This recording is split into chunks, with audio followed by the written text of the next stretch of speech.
part of the overture to the incidental music for Molière's La Malade Imaginaire by Marc-Antoine Charpentier, William Christie directed Les Arts Florissants on a Harmonia Mundi album, Les Musiques de Molière, released a couple of months ago. I'm James Jolly and welcome to this Gramophone podcast. The conductor, harpsichordist and scholar William Christie celebrates his 80th birthday on December the 19th. And to mark the occasion, I went over to Paris last week to talk to him about his long career and some of the people whose paths have crossed with his, like the harpsichordist Ralph Kirkpatrick, the countertenor Alfred Deller, the founder of Harmonia Mundi Bernard Coutaz, and many others besides. The one thing I wanted to ask you, and I hope this isn't one of these questions you've been asked a million times, but what was your sort of Damascus moment when it came to French culture? Was it through music, or was it for another art form, or was it through food, or art, or literature, or poetry? There was the road to Damascus phenomenon, time stands still. I heard my first harpsichord played live by a colorful fellow from Buffalo, New York, called Squire Haskin.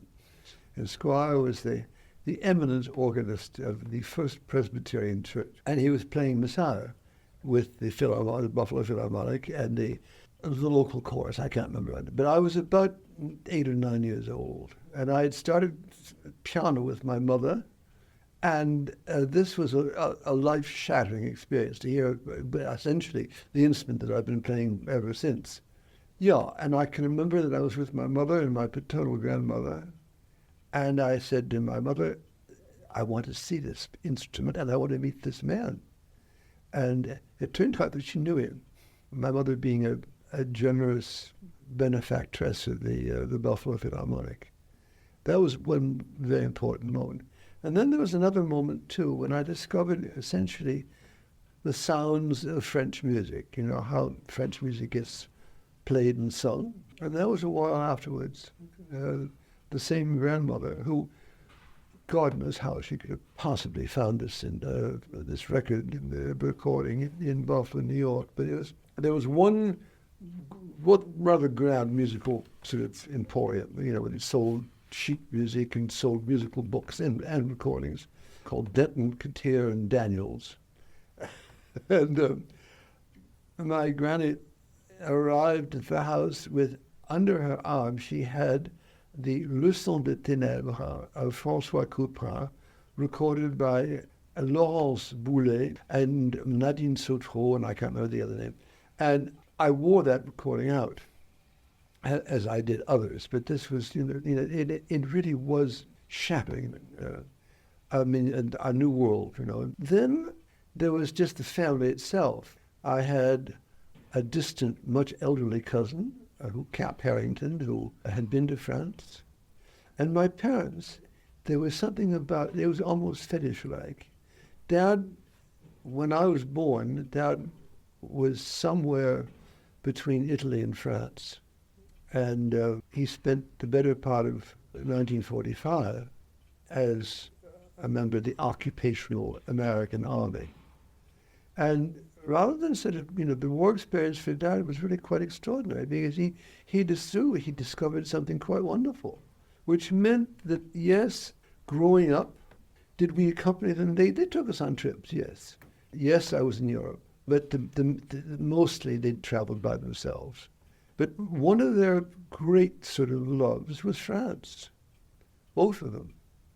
Food, culture, the simple fact that it didn't resemble at all Buffalo, New York. That too was a kind of a long-standing sort of love affair. In fact, when just a few years before my dad died, I discovered, talking to a Buffalo lady who I knew slightly, but Dad and she, very elderly people, were in a French language class at the University of Buffalo. Dad's motoring in from South Wales, New York, as did this woman from East Aurora, New York. So it was an ongoing love affair, you see. Much before I came to France, Dad, he was a flyer. He liked gliding. So he came to France to do that. And then when I decided to leave the States in a fury, because of the war, there was no question. There was no other place to go. Partly because of music, a big part. Does your love of French music, okay, professionally it's focused on the 17th and 18th century. Are you generally interested in, the continuum? I mean, would you sit down and listen to Debussy? Do I listen to Berlioz? Poulenc, No, I don't like him. Do I listen to Debussy? Yes, very much so. Do I listen to the beginnings of the 19th century with Halévy? Yes, I do. Mm-hmm. Do I like discovering new things? Yes. Is there a cut-off period? Well, it's basically the end of the 18th, early part of the 19th century. But do I like French melody? I adore it. And I can play you on the piano, I maybe a selection badly played of maybe 15 Duparc or Chausson or Forêt melody. Yes. It's not that fanciful to connect the melody back to the air de cour. Of course, this great arc, it can be, it's the language, obviously, that unites all this very, very sort of conscious effort on the part of French composers to integrate our musical language. Because French itself, music starts with language, actually. Yes, of course. What's the last thing I really listened to carefully with great emotion? I suppose it was Poulenc. But I've been, we've been having fun, some of my young colleagues and I, doing things like Michel Legrand. Or what about Renato Hahn? In fact, we've done a wonderful little recital, Les Arts and Tommy Dunford, and I've been playing and singing bits and pieces of Ciboulette. So yes, that's a good question because I have a very strong feeling about that, Yeah. Obviously, the predilection is for 17th and 18th century music. I'm currently rehearsing, and I will be about to perform the Les Fêtes des Bêtes, which is a masterpiece, and then the satisfaction is enormous, really.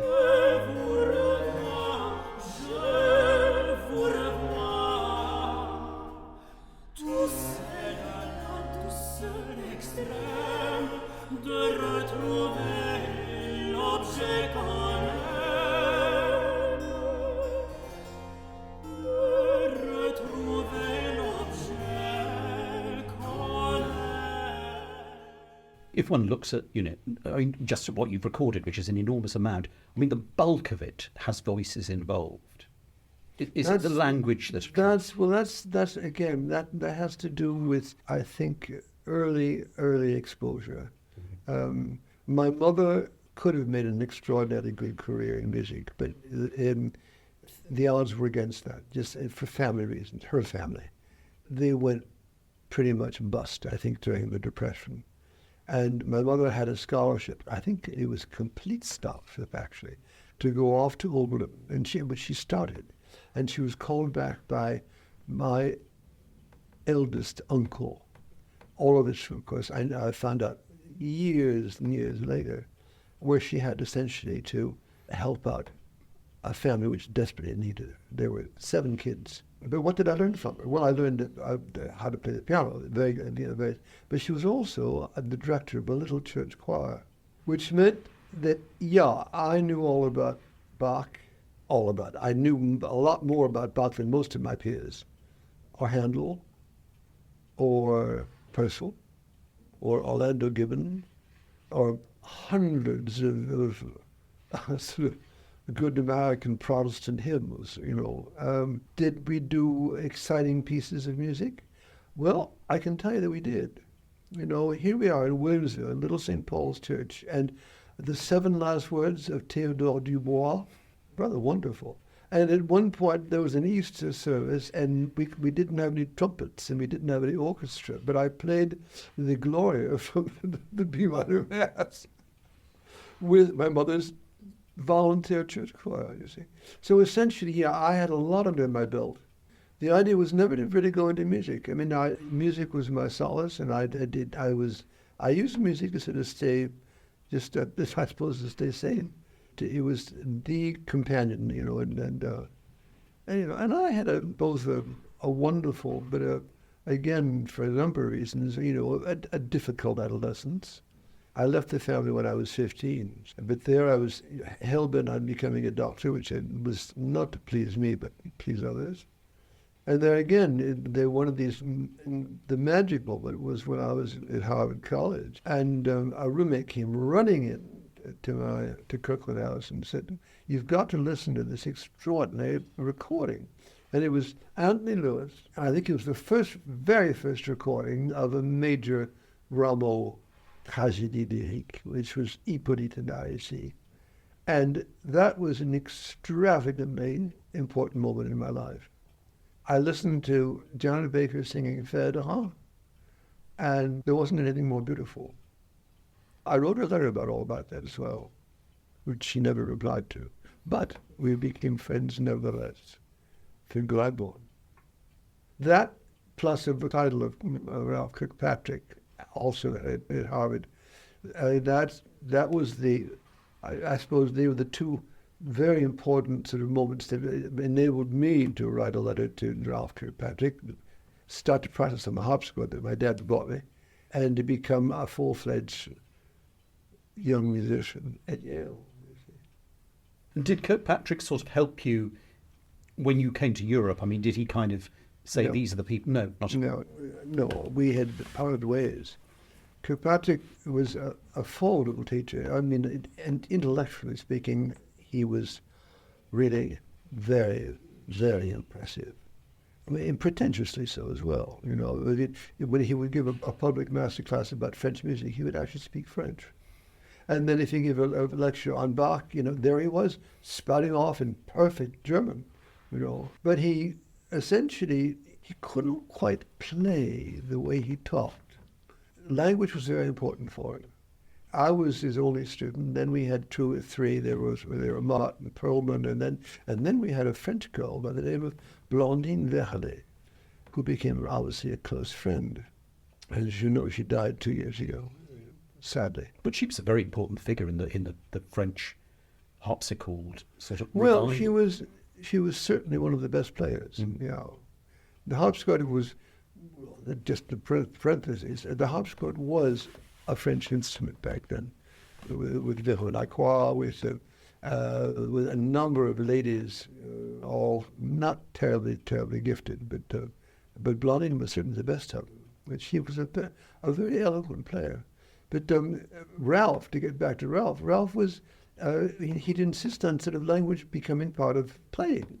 And I remember we invented nonsense verses, how you organize syllables and words in French. That's the basis of the French and the French song. Yes, that's why French music has a cadence and has which is very different than their kind of music. You see, I've always been a very lucky person. And jealousy was something which is difficult to deal with Ralph. He resented happy students, told me once that he preferred women students because chances were that they'd get married, forget about the harpsichord, and have kids, which I thought was just an awful thing. And I got tapped when I was in my third year by the Dartmouth College, who had heard me play, and asked me to come up and teach. And Ralph this was something he just could not understand or accept, you see. So essentially, he parted ways. Do you think that influenced you later? Because it's been incredibly important to you, passing on your wisdom and your knowledge to those younger I remember verbalizing this to friends, and, the hurt that I felt, being sort of rejected by someone like that. I'd say things like, if I ever become a teacher, I'll know what not to do, just in terms of behaving. And he was very candid about this. He said, I had a miserable time as a student with Landowska. Maybe a lot of made-up stuff about Landowska, but an interesting sort of anecdote. I was in Duisburg. This must have been in maybe 1973 or 4. Ralph died, I think, in the 80s. But anyway, he was almost blind, but he was playing occasionally. And in Duisburg, perhaps there still is, there was a lovely early music festival. And to my amazement, I discovered that Ralph was there at the same moment that I was, and we were in the same hotel.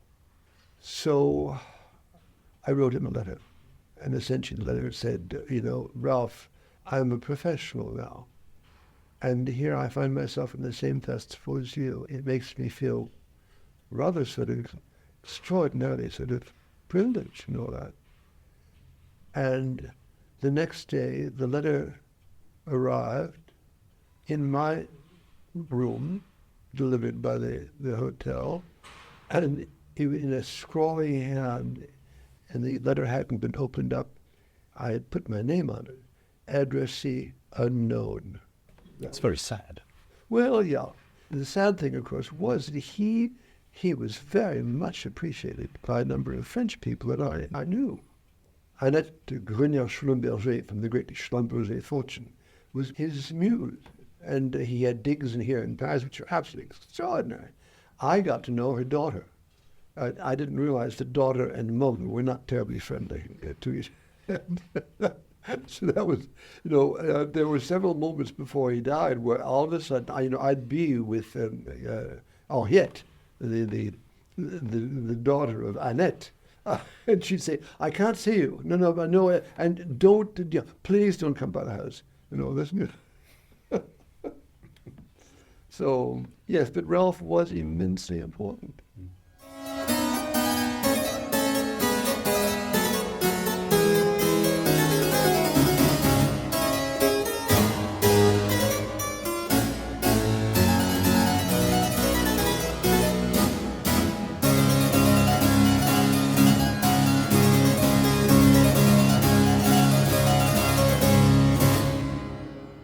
When you arrived in Europe, was there a sort of spirit that kind of drew a lot of people who had initially had a similar thought? So I'm thinking, you worked at the tail end of Alfred Deller's career, you worked with the Koiken brothers, you worked with Jordi Savall. I mean, was it a kind of sort of gathering of like-minded people who then decided, actually, this is a route I'm going to take, this is a route I'm going to take? I mean, what was the kind of zeitgeist back then? Well, I think it had to do essentially with being a minority, feeling a bit chosen. Was there something smug? A bit, but there was an enormous sense of camaraderie. I went to London. Why? Because essentially the early music was in London, as it was in Amsterdam or in American universities, a few. And it was so easy, to get involved. There was a harpsichord maker on Chiltern Street, Michael Thomas. And God, you could meet everybody there, Chris Howard would pop in and Trevor Pinnick, and I got to know these people. I had done a recording when I first arrived here, and I'd done a number of BBC things, because I had done an audition. In 1970, in the spring, I was auditioning actually in New York for a French radio man, and also I got to know, because he had American friends, I got to know Basil Lamb, Lionel Salter, Diana Gordon, Nicholas Anderson, Stanley Sadie. All the gramophone kind of, heavyweights, really. That's right. And I got to know Trevor. And I got to know Chris. And I got to know Chris's ensembles, I remember, and David Munro is still alive. So it's the same thing in terms of knowing people and this kind of clannish sort of in Amsterdam. Curious enough, not in France, because early music didn't have the audience or the players that were present in London. The only person one can think of is Jean-Claude Malgoire from that sort of Yeah, and period. Malgoire was, I got to know him very well, but the fact is he was rather defensive. He was a wonderful musician, and was he a bassoonist? No, he was an oboe player. But he played in sort of like the Orchestre de Paris, didn't he? He played the Orchestre de Paris. In fact, I went off to hear him playing under Bernstein, doing Romeo and Juliet at the Salle Pleyel, and this was with Blandine Verlet, who I later learned was one of his girlfriends. But did we really hang out with him? No. The beginnings of resentment towards the foreigner, which was curious because in 1970, France was there and it opened up all the doors and it was there, with open arms and receiving people like that. And the war helped. There were a lot of expats. I went off to the conservatory for the first time in 1970, where this legendary woman, Madame de Chambeau, was the curator. Immensely important human being. She understood, as perhaps a lot of other French people didn't, that yes, things had to get better in this particular milieu. And unlike England, where there already was this kind of camaraderie, I mean, there were. I got to know so many people in England, already involved in early music. Because in England there was if I understand it right, there was almost like a sort of precursor to what one might call the historically informed, when people like Neville Marriner. Oh, but there was the chamber music. Well, there were the Dulwich was still talked about. And, you got to know people, who about someone like Nigel Rodgers or the Skeeping. Really, the harpsichord had already caught on. And the BBC, Dinah Gordon she was doing the complete works of Couperin, she was doing the complete works of Scarlatti. There was a lot of activity which didn't exist at all in France. It became important in certain places in Germany, and they loved it, bringing us there to do. I did a fabulous opera with a very young lady by the name of Emma Kirkby, singing opera, which she never did after that. And I used France because I could go off to the libraries and touch wonderful things, and I was close to where it all began. And that was very important for me. Do you think being because at that stage you were an outsider, did that give you almost a sort of disinterest to? No, it gave me, I think, a different outlook on music. You see, first of all, there are many things to say about what France was all about musically back in those days. There was a stranglehold in terms of the importance of the conservatory, the Conservatoire National Supérieur de Musique. There were, people would play Bach and they would play. Was there early music? Well, not really, but there was. People would play Couperin, yes, and Rameau and all that. But, Blondine was the first to agree. They played it like, they would play Massenet or Ravel or even worse. I mean, just Gounod or whatever. There was that sense of, with one instrument and one education, you could sort of do everything. But, of course, early music was absolutely foul, for the most part, And when you listen to the recordings that were done in the 50s, with Charpentier, or Lully, you suddenly realize that these people didn't have a clue. And that was curious because scholarship, musicology was present. And I got to know all these people as well. And was there a sort of disconnect between the people who were doing the kind of research totally. and actually probably nobody actually before again? Totally. And the people who were doing research became very good friends. I mean, I would spend hours and days at the reading room at the music department of the Bibliothèque Nationale. My first president of the Arts Florissants in 1979-80 was François Dessure, who was the senior curator. And I got to know really everybody. Did they understand that we were bringing new life into something? Yes, they did.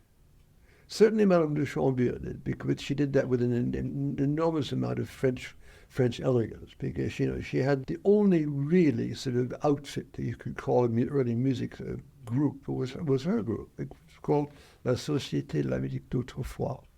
And she had founded that, I think, in the 20s. She being very rich, very well connected.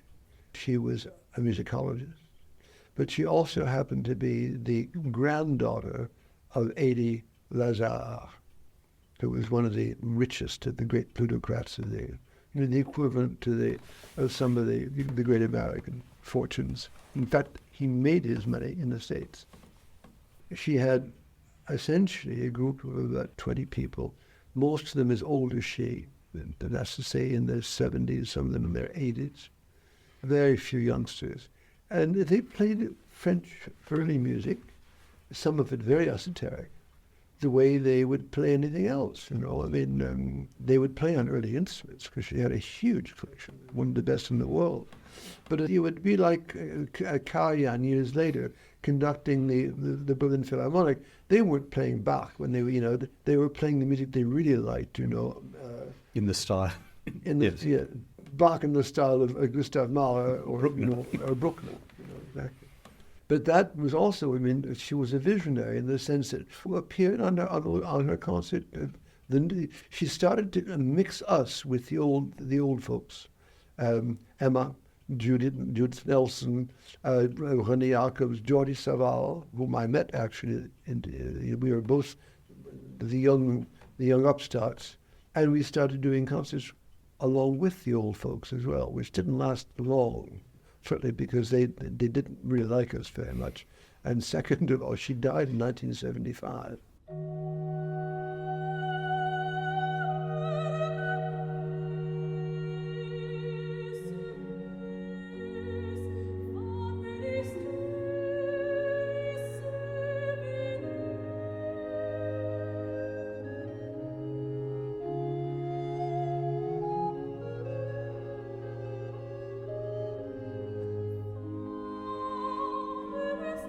Had you any idea back then of just the incredible amount of neglected or lost or unknown music that you were going to find? Yes, absolutely. I knew that before I even came to France. And of course that continues to this day. Because one of your mission statements, when you founded Les Arts Florissants, was to explore. We wanted to sort of, put the underdogs and the unknown composers into proper perspective. Yeah, that's it. As well as, question why we didn't want to hear Monteverdi or why or Bach for that. There's still. I can listen to Bach played on the piano. I don't like it, and I don't like the reasons why one gives. Do I want to listen to now modern musicians playing Baroque violin music?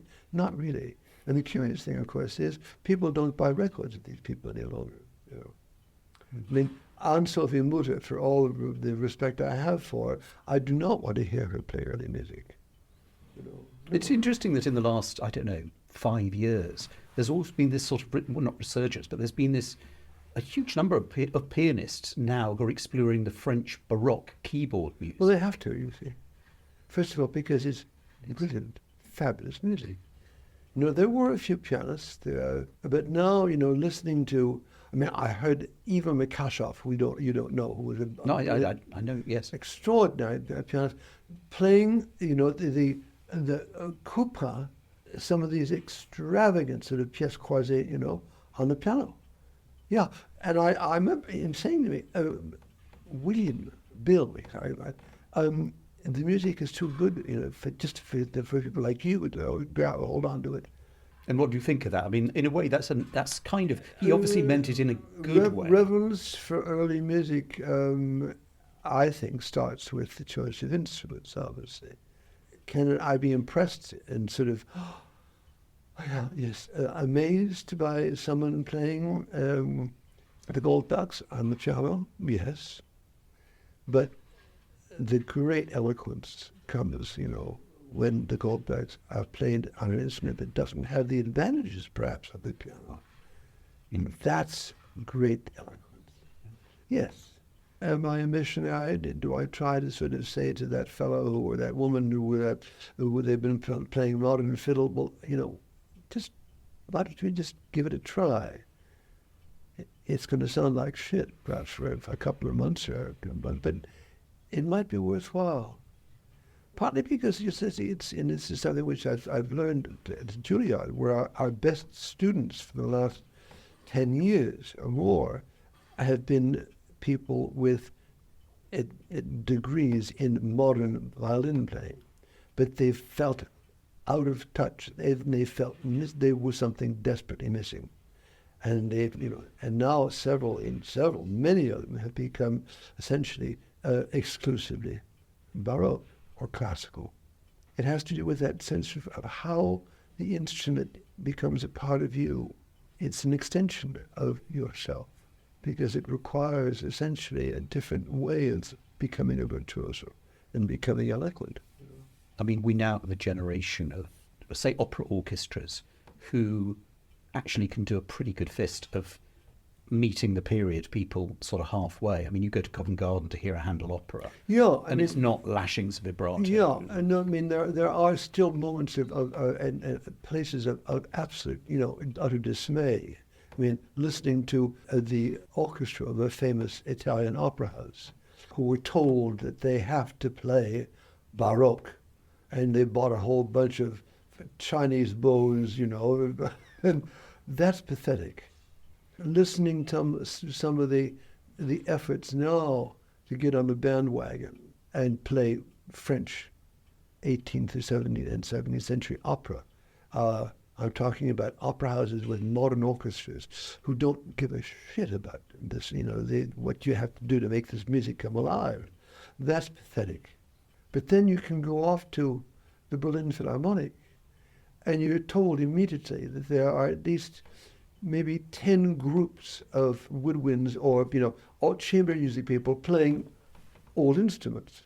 And the collective intelligence now playing Purcell or Handel in an orchestra like that is mightily impressive. You've also got a generation of conductors who, the repertoire doesn't start with Mozart anymore. It starts, with Monteverdi perhaps, and goes right through. I mean, someone like Simon Rattle. There you've got to be very careful. I mean, Simon I revere because his intelligence is immense, but also his curiosity is contagious. I went down to sort of give a helping hand when he did the Boyard in Salzburg, and we became friends. But there again, you can only go so far. What do you do about pitch? What do you do about temperament? What do you do about the refinements of instruments? You don't want to underplay on the modern violin, but 30 modern violins and string players in a pit are not going to produce the same kind of rapport with what's on stage. There are all kinds of things like this, you see. And more than that, basically it comes down not only to the instrument, but can you play Bruckner and Scriabin and Ravel, Debussy? Can you play all the great repertoire? I don't believe so. I really don't believe so. I'm fascinated by someone like Kent Nagaro and the work he's doing with Wagner. I love Tillemann. Did I like Georges Prêtre? Did I like Charles Munch? Did I like some of the conductors when they were in their element playing Ravel? Yeah. To go off to the Staatsoper and hear Richard Strauss in Vienna is an uplifting, extraordinary experience. I would never want to play with that orchestra in my repertoire. But that is sort of historically informed in a different way, isn't it? Exactly that. At least it's close. It's close enough. I don't think actually Richard Strauss sounded like that, But at any rate, yeah. The fact that my teacher studied with who was playing that's yeah. Now, I think we've arrived at a moment where it's wonderful to think that we're being emulated by people who haven't had the kind of training that we've had, which is specialization. I have problems with singers who, unless they're really, and there are, really captivated and besotted with early repertoire, make no effort whatsoever to adjust what they're doing in terms of, but there again, there are fabulous singers with immense intelligence and great taste who can do it. A lot of English young singers can navigate, from going from the 17th or 18th centuries into, yeah, into the... Because it's always interesting that there's quite a lot of people who are interested in early music and modern music. They sort of go hand in hand in a lot of cases. And I mean, it did for you sort of earlier in your career. It did, because I was fascinated by simply the kinds of sounds that I can hear, with the creative associates from Buffalo, and people who, they really liked us.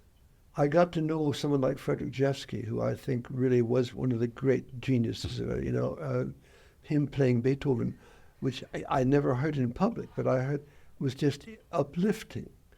Working with someone like Kathy Barbarian, there she was singing the second sequenza of Luciano Berio, but she was singing Monteverdi as well. With Barnacle. That's right. And she was doing it pretty well.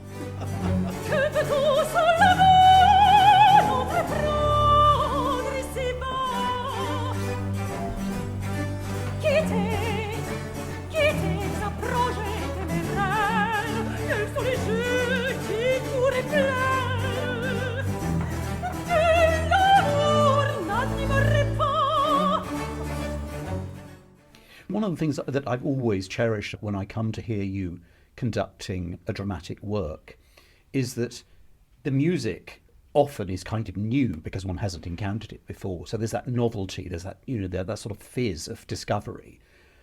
But you don't try and recreate what's, on stage, what it might have looked like. But then you are, and that's what I love, is that you see something that is utterly contemporary as drama. Yet in underneath, as it were, holding it all together is old music. I have very strong sort of aesthetic tastes, visually and just intellectually. I mean, working with Peter Sellers, who was a very difficult human being, I understood his way of receiving and transmitting a piece like Theodora. It was rich, but it was controlled. It was immensely emotional.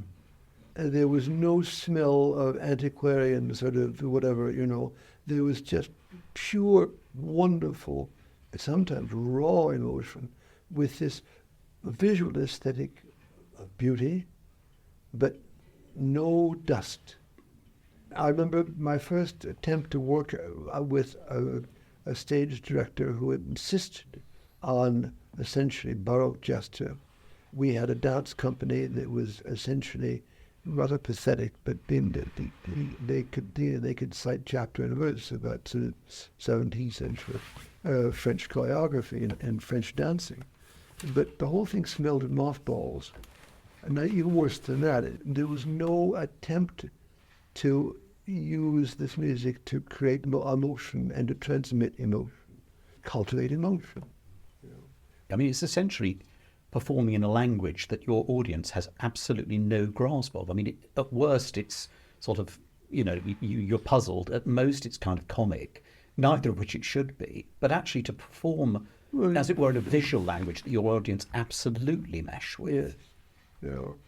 But the thing is, I've done my whole professional career, essentially, is making these composers sound and behave as people who want to touch us with emotion and beauty. I still get the performer. I meet the performers who don't understand this.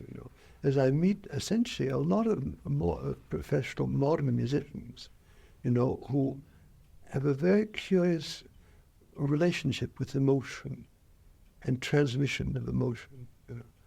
I used to hang around someone who was very important in my life. I realized over a period of several years that he would transmit what he thought was important beauty, important music that, had to be played because it was world-class music. Was he worried about transmitting emotion? His Bach was clean. It was done with great sort of respect for what was historically sort of right according to him. I heard him conduct opera. He did the performance. I knew it because I helped him out with choosing some of the singers. It was devoid of any emotion whatsoever, and sensuality. I remind most of my youngsters, that if there were a moment when you had to convince through music or through art, it was about from 1600, just after the Reform, and when the most important sort of aspect of Western society, which is the Roman Catholic Church, desperately wanted to sort of get back on the track, and which means that the entire cultural apparatus of all of Europe, with the exception of the Protestant Europe, but and they were doing their own thing, had to do with that, communication, and communication of emotion and grandeur, or just the opposite, just the human condition. It's funny you use the word sensuality. I have immersed myself over the last few weeks in your recorded catalogue, and I don't think there's a single recording that doesn't have a moment of you just stop and you just think, oh my God, that is so beautiful. Yes. Time just stops. It's funny, I'm thinking about that now. I recorded the Fête des Belles 30 years ago, but you always get around to that thing, what are you trying to tell me? That's the question you ask a singer, or even an instrumentalist player. And I had a problem a few days ago, because there are moments where in any kind of large-scale piece, you've got those incredibly public moments with the huge choruses and trumpets, kettle drums and all that, but then all of a sudden you hone in on a particular character, and the music becomes intimate, and it draws you into itself in a very quiet way. And I was watching frenetic hip-hop dancing by the choreographer for a moment that, for me, there should be no movement whatsoever. And I told him this. And I said, if you insist on this, I said, it's cruel to tell you, but I'm going to close my eyes. That sounds maybe outrageous, and it sounds a bit sort of pretentious, but I feel very strongly about this. Touching someone, it can be done, but both the huge sort of, forces and, yes, majesty and grandeur I like as well. But yeah, this music, I think, has come into the forefront because essentially it belongs to a period where communication was immensely strong. I think that the young players and the young singers with whom I'm working now understand this perfectly well. I adore playing with some of the young violinists that I play with now, as with the harpsichord players and with the singers. Because the album that's come out for your birthday, Bill and Friends, I think it's called. That's just gorgeous, and that's very much a young generation. These kids are sort of in their 20s. They're 50 years younger than I am. But it has there's a wonderful spirit there, and it just come out, dances out of the speakers. Yeah, exactly. And it's sort of tying up and sort of completing sort of patterns and circles and all that, because this recording, which is called Bill and His Friends, I wasn't the author of that, but we recorded. It was just a few months ago. We recorded these pieces on instruments. The majority of the instruments had belonged to Madame de Chambier. And it was the first time since she's been dead, 1975, there was any sense of public recognition of what she was all about. The French are notoriously bad about things like this. And the fact is, the French have many, many qualities, but amongst their great faults is the fact that they don't really like people who succeed. And they certainly don't like people who are rich. And Madame de Chambier just fitted into a slot, that no real public recognition. When we've changed all that now, you see, and it was so wonderful. There we were playing on instruments that she had collected from the 20s, and me playing one of the grandest harpsichords ever constructed. You see, it was great fun. Someone I want to ask you about, because I knew him well as well, is Bernard Coutaz, who lured you, yes, I guess he did lure you onto his label. I always thought that Bernard was an extraordinary man, because my feeling is that I don't think he was that interested in the actual music, but somehow he kind of got the aesthetic of what that music was about, and somehow he understood its place. Well, he had great reverence for people like Alfred. Yes. Was he difficult? Yes, he could be difficult, but he was a charm boy. I mean, if he wanted something from you, he got it. He'd take you out to dinner, he'd wander down you, but he also gave you the idea that somehow that he was alone. He adored the English. And I remember telling him in 1979 that I had founded this group, which became the Arts Florissants, and he said, I'm not interested. He said, the only people who can make sense out of this music, are Anglo-Saxons. Well, at least you showed him that was wrong. Well, but he did, yes, but I had to finance the first recordings myself because he wouldn't buy them. Yes, Alfred was a pure product of Bernard Coutaz, at least in Europe. I mean, he paid for Alfred's courses, a lot of them, at the very beginning. He had some very strong ideas as well. I mean, it was Bernard who said to me, look, we've got to wean Alfred away from some of these people he's been working with now for the last 40 years, to put me and Leland Kirkham together with Alfred. It took some doing, but it was, and now you talk about pure emotion. There he was, in that little pilgrimage church in Lourdes. We were recording, and this music, essentially, he had learned by memory from, and he recorded without music, closing his eyes and then singing. He was prickly. He was a bit stuffy. I mean, he wasn't, I think he had a career in the army before he became a singer.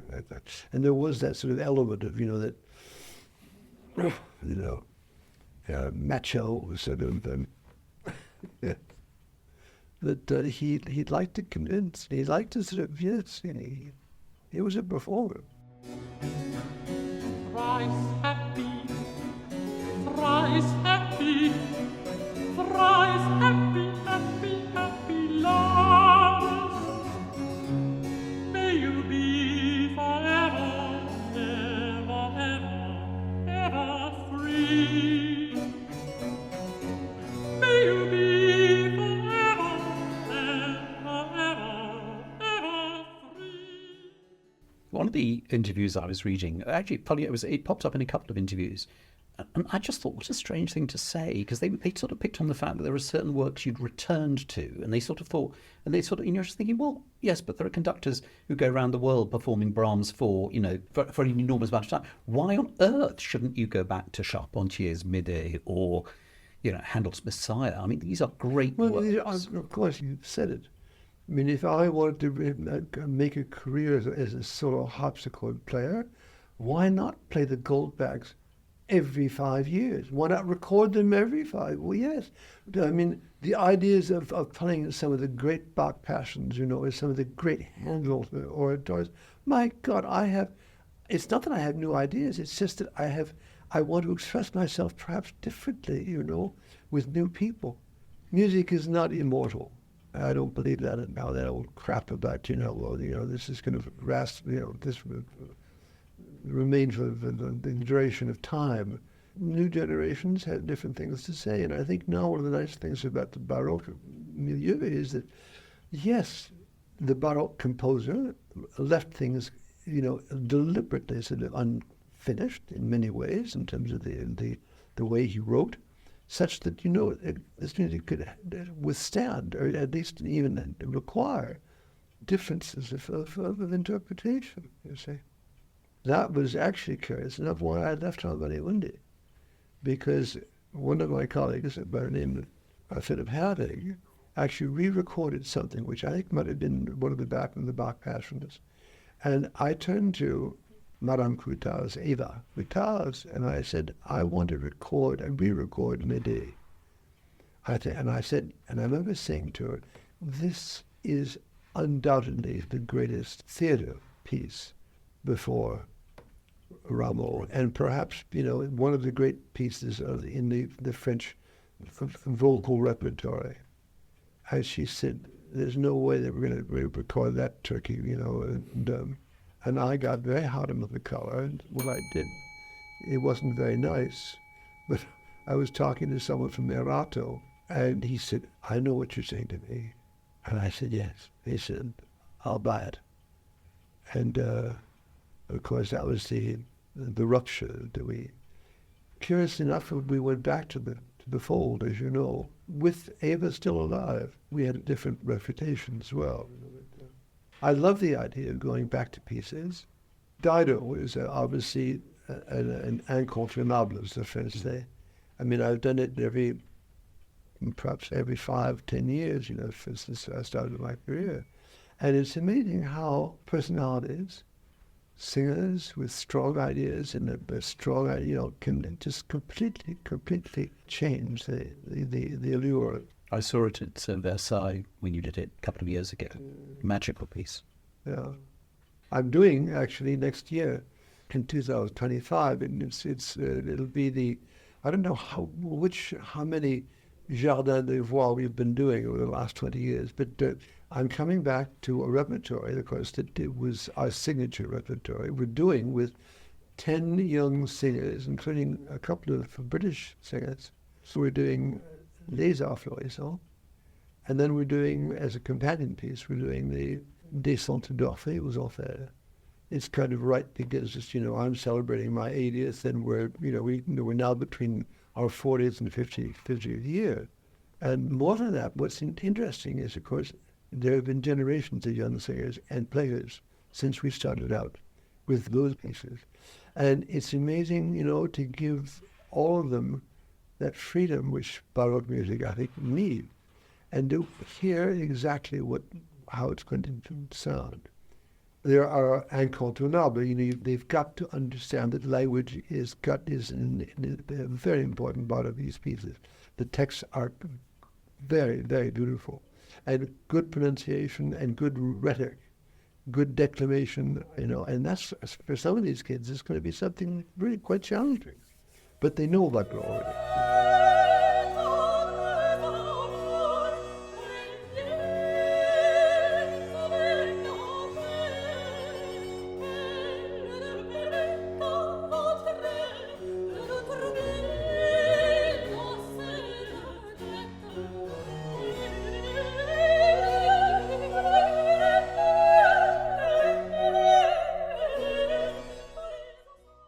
I just want to end by talking about just that, to me, incredibly cherishable period between the death of Lully and before Rameau started.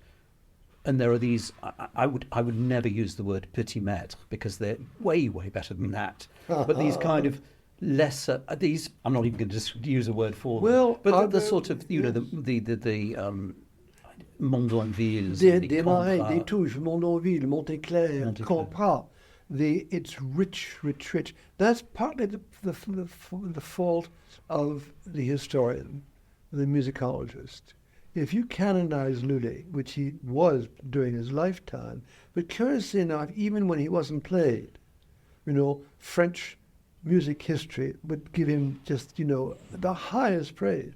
I mean, it's amazing that when you start to read, some of the musicological work, of the end of the 19th century, even mid-20th century, there he is, revered, but there are people who had never heard a note of this music.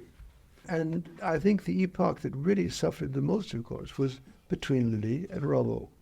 Rameau has been played now, sometimes very badly, but he's never been completely forgotten. Well, maybe a few years in the late 18th or early 19th century.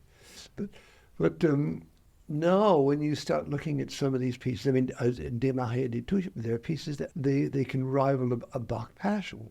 Comprat is absolutely, unbelievably sort of important. In fact, the last thing I did with Robert Carson was the Fête Vénitienne, which was it's a brilliant piece of work. The Comprat Requiem I've just recorded is comparable to in the emotional depth, to something like the Fourier. And now someone like Tim de Swartz, we've resurrected Senaillé.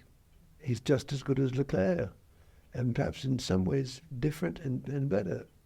There are things where you've got to be careful. I mean, obviously there's I don't believe this really, but I think I have to believe it. There are second-rate composers. At the end of the 17th century, I mean, you've got someone like Lorenzani, who I think was loved because he was Italian, but or Marambona, that's just rather strange stuff. She was much beloved by Louis XIV, but I think she was appreciated for other reasons. There are great women composers, like someone like Jacques Laguerre. That's true. And there is still the extraordinary quantity of music that it remains unknown. So how are you going to celebrate your birthday? Or maybe I should rephrase that and say, how is your birthday being celebrated? Because I'm sure you're not behind the various things. Well, I don't know what's going on actually, because it's been kept secret by the people involved. So in the next couple of weeks, I think there are going to be some exciting moments when the public. I've said I don't want to know what the secrets are. I don't want to feign, being surprised when I see whoever is supposed to be, I mean, I know that there are friends of mine who are coming from far away. I know that there's repertoire to be done. I don't have a clue. And my assistant, Emmanuel Hirsch, he's been rehearsing things that I don't know about, you see. I'm going off to Wigmore because we've decided we need big programs for big venues, but we also need programs that can fit into places like Wigmore. Because it's true, I started out with William Mann, and it still, I think, is arguably one of the best places in the world to make music.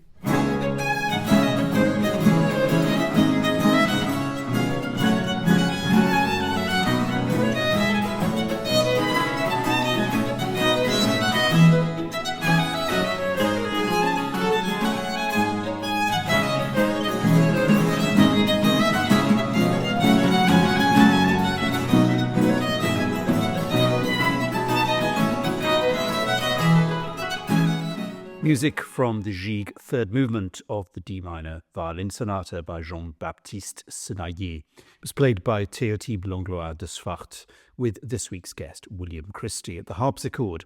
And it comes from a brand new Harmonia Mundi album, Bill and Friends. And Les Arts Florissants concert at Wigmore Hall is on February the 11th. It's sold out, but English audiences can catch them 2 days earlier at Saffron Hall, Essex, on Sunday, February the 9th, in the same programme of excerpts from dramatic works by Charpentier, Lully and Rameau. Gramophone podcasts are free, so if you enjoy them, then a really great way to support our work is to take out a subscription to Gramophone magazine. Over 13 issues a year, we bring you hundreds of reviews by our expert critics, as well as in-depth articles about the latest classical music releases and most exciting musicians of the day. And if you head over to gramophone.co.uk/subscribe and enter the code podcast20 in the checkout, you can even get a 20% discount off any subscription package. We really value your support. And consider leaving a review or rating wherever you listen to your podcasts. And do look out for another Gramophone podcast very soon.